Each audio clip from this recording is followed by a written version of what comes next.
बिस्मिल्लाहिर्रहमानिर्रहीम। साल अव्वल यानी 11वीं जमात के अज़ीज़ तलबा व तालिबात, अस्सलामु अलैकुम। आपका मुअल्लिम मुमताज़ गोंदल एक मरतबा फिर हाज़िर है और आदाब अर्ज़ करता है।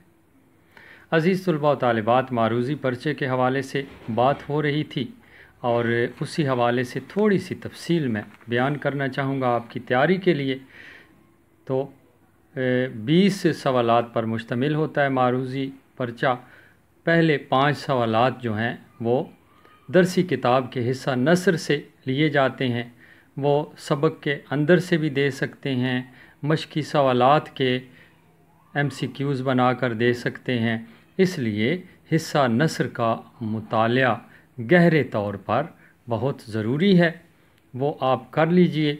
सबक भी बग़ौर पढ़िए और मशकी सवालात भी अच्छे तरीके से हल कर लीजिए, उसमें फिर आपको किसी किस्म की मुश्किल पेश नहीं आएगी। उसके बाद जनाब जो अगला हिस्सा होता है 5 सवालात जो हैं वो मतला, मक्ता, काफ़िया और रदीफ़ में से दिए जाते हैं। ये आप पढ़ते चले आ रहे हैं प्राइमरी और मिडल हिस्सा से, और 9वीं 10वीं में भी आपने पढ़े हैं।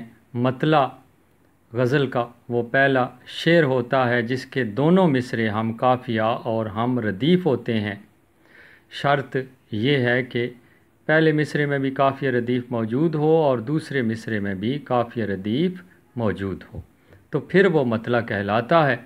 अगर सिर्फ़ दूसरे मिसरे में हो काफ़िया रदीफ़ तो फिर वो मतला नहीं बल्कि गज़ल का पहला शेर कहलाएगा। उसके बाद मक्ता के लिए भी शर्त है। मक्ता आखिरी ऐसा शेर होता है जिसमें शायर अपना तखल्लुस इस्तेमाल करता है। अगर गज़ल के आखिरी शेर में शायर ने अपना तखल्लुस इस्तेमाल न किया हो, वो आखिरी शेर तो कहला सकता है लेकिन मक्ता कहलाने का वो हकदार नहीं होगा। काफ़िया शेर के आखिर में रदीफ़ से पहले बार बार आने वाले हम आवाज़ अल्फाज जो हैं, एक जैसी आवाज़ रखने वाले अल्फाज का शेर के आखिर में आना जो है वो काफ़िया कहलाता है, या शेर के आखिर में आने वाले हम आवाज़ अल्फाज को कवाफ़ी या काफ़िया कहते हैं। उसके बाद रदीफ़ जो है वो शेर के आखिर में बतकरार आने वाला लफ्ज़ या अल्फाज होते हैं, यानी एक जैसे एक ही तरह का लफ्ज़ हो वो बार बार इस्तेमाल किया जाए शेर के आखिर में, या एक जैसे दो अल्फाज हों बार बार इस्तेमाल किए जाएं शेर के आखिर में, तो वो रदीफ़ कहलाएंगे।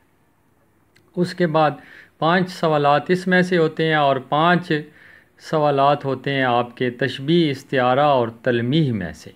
तशबीह आप जानते हैं, आप पढ़ कर आए हैं कि एक जैसी खामी या खूबी की बिना पर किसी एक चीज़ को दूसरी चीज़ जैसा करार देना तशबीह कहलाता है। मिसाल उसकी क्या है? नाजुकी उसके लब की क्या कहिए, पंखड़ी एक गुलाब की सी है, यानी महबूब के लबों को गुलाब की पंखड़ी से तशबीह दी गई। और अगर किसी की खूबसूरती बयान की जाए तो कहा जाता है कि उसका चेहरा चाँद जैसा खूबसूरत है, उसके दांत मोतियों की तरह चमक रहे हैं, ये तशबीह है जी। उसके बाद इस्तिआरा, इसमें भी ऐसा ही है, लफ्ज़ी मतलब उधार लेने के हैं और किसी एक चीज़ का नाम दूसरी चीज़ को दे दिया जाए तो वो इस्तिआरा होगा।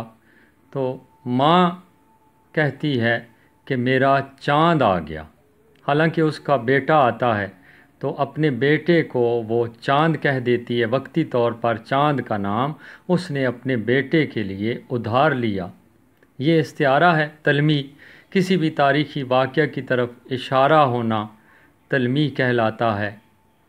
लफ्ज़ या अल्फाज के तौर पर, मिसाल के तौर पर आग है, औलाद इब्राहीम है, नमरूद है, क्या किसी को फिर किसी का इम्तिहान मकसूद है।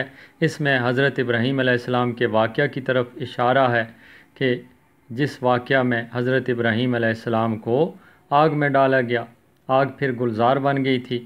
ایک اور مثال آ رہی ہے، چاہے یوسف سے صدا، دوست یہاں تھوڑے ہیں اور بھائی بہت۔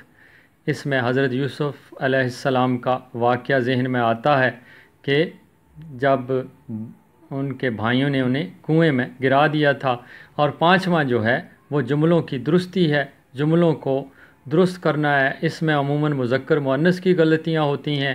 آپ اس طرح کریں، اچھی سی کوئی کتاب جو دستیاب ہے مارکیٹ میں وہ لے لیں، اس سے تیاری کریں۔ اس میں گزشتہ پرچے بھی ہوتے ہیں، ان پرچوں میں یہ سارے سوالات ہوتے ہیں، ان کے مطابق آپ تیاری کر سکتے ہیں۔